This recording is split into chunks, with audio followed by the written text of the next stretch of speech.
Most of these dogs are very strong. They will rip flesh, and some have strong enough mouths that they can break bones.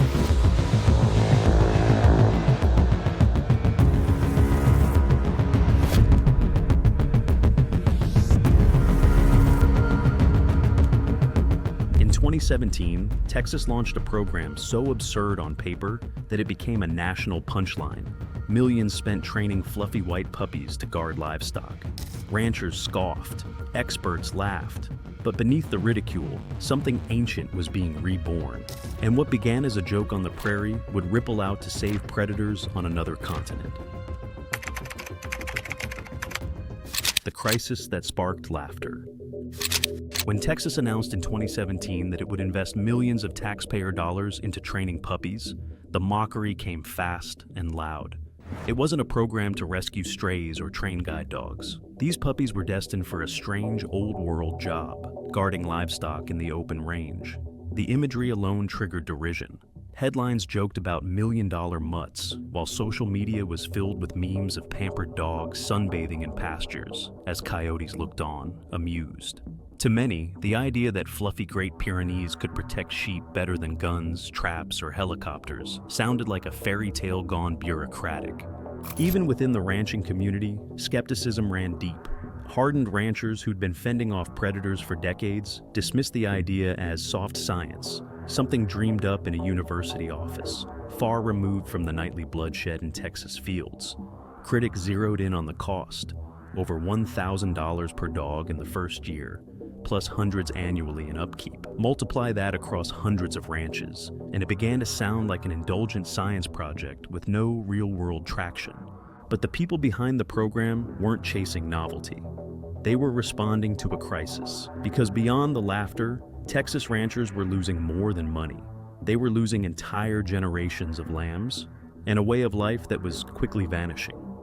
Predators at the gate.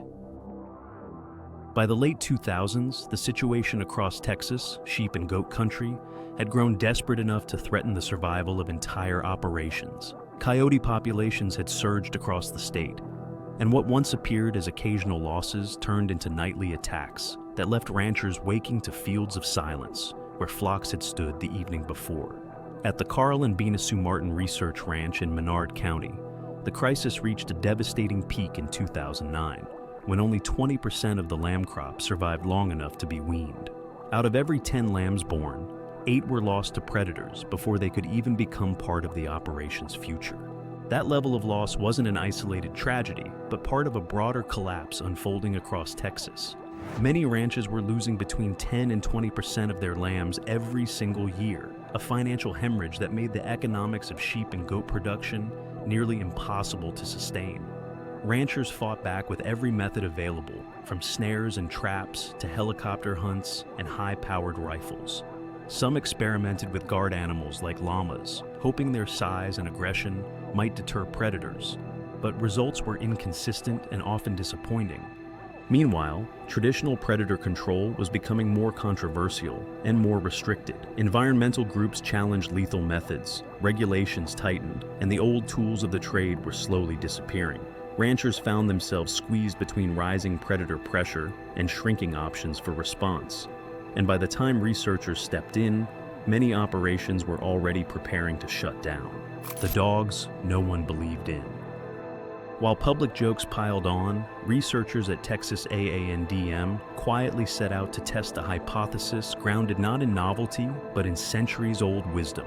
For thousands of years, shepherds in Europe, the Middle East, and Asia had relied on large, imposing dog breeds to protect their flocks without violence. Breeds like the Great Pyrenees, Akbash, and Anatolian Shepherd weren't herding dogs.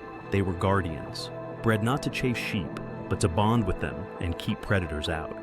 What made Texas A&M's program radical wasn't the idea itself, but how it was implemented. They weren't distributing dogs and hoping for the best. They built bonding pens. They fitted GPS collars. They installed cameras. And most importantly, they began training the dogs at just 4 weeks old, raising them alongside sheep so the animals became family. Not prey, not property, but pack. These weren't pets. They were professionals in training. The dogs relied on a 3-tiered system of defense. First, Scent-marked territory kept coyotes at bay, since wild canines instinctively avoid occupied ground. Second, they used loud, confident displays, barking, body blocking, and posturing to discourage approach. Third, when all else failed, they would physically confront intruders, though fights were rare. Predators didn't want war. They wanted silence and easy kills. These dogs offered neither. But success didn't come overnight. In the program's early years, survival rates improved only modestly. The critics pointed to the data as proof of failure.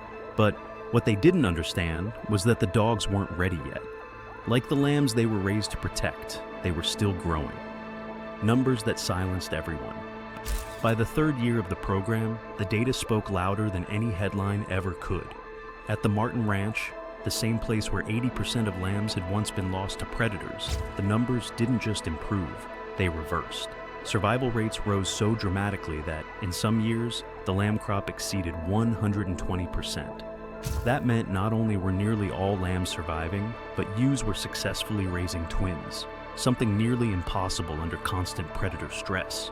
What had once been a killing field became a sanctuary, not through fences or firepower, but through presence, routine, and silent intimidation.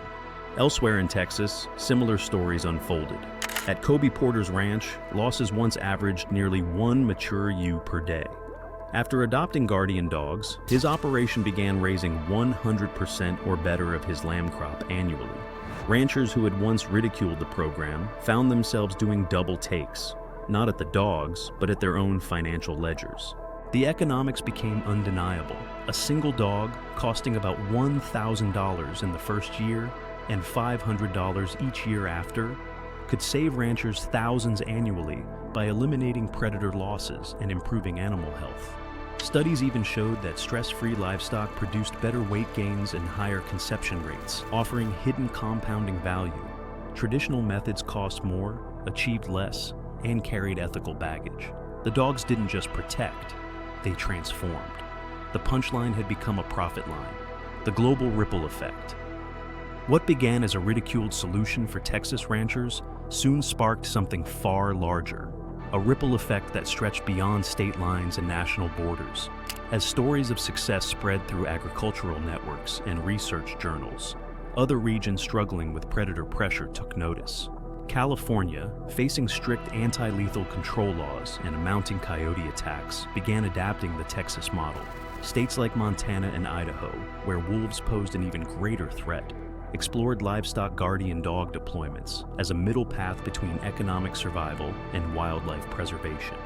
But perhaps the most striking validation came from halfway across the world. In Namibia, where endangered cheetahs were often killed in retaliation for livestock losses, the Cheetah Conservation Fund launched its own guardian dog program using Anatolian shepherds. The results were astonishing. Over 600 dogs were placed with farmers, and those operations reported a staggering 93% drop in livestock predation. More importantly, cheetah killings plummeted. In protecting goats and sheep, the dogs also safeguarded one of Africa's most iconic predators, offering a blueprint for how ancient methods, applied with scientific discipline, could resolve modern conservation conflicts.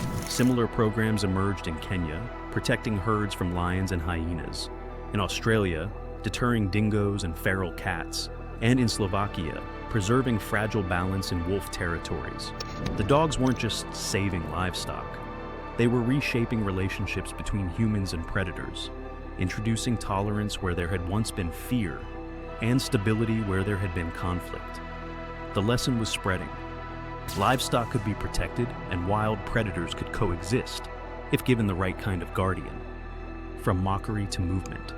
Within just a few years, what began as an academic experiment evolved into a foundational shift in how ranchers viewed predator management. The Texas Livestock Guardian Dog Program grew from a handful of trials into a statewide standard. Younger generations of ranchers raised alongside these dogs began seeing them not as optional extras, but as vital infrastructure, no different than water lines or fencing. To them, a pasture without a guardian dog felt exposed, incomplete. The movement formalized with the creation of the Texas Livestock Guardian Dog Association, a network of producers, breeders, and researchers united in protecting both flocks and the right to use non-lethal methods. Educational field days, training guides, and policy advocacy became routine, ensuring the program's survival beyond its founders. The cultural shift was just as striking as the financial one. Media outlets that once mocked the initiative now featured it as a model of effective innovation. Conferences that once laughed now invited Texas AANDM researchers as keynote speakers. Even state legislatures began consulting the program when drafting wildlife coexistence policies. In the end, the joke had come full circle. The puppies that once inspired eye rolls had grown into icons, not just of protection, but of possibility. They said it was a waste, just puppies and wishful thinking. But when science met instinct, everything changed. If this story reshaped your view of what's possible, share it. And for more true stories where ancient ideas disrupt modern problems, subscribe and stay curious.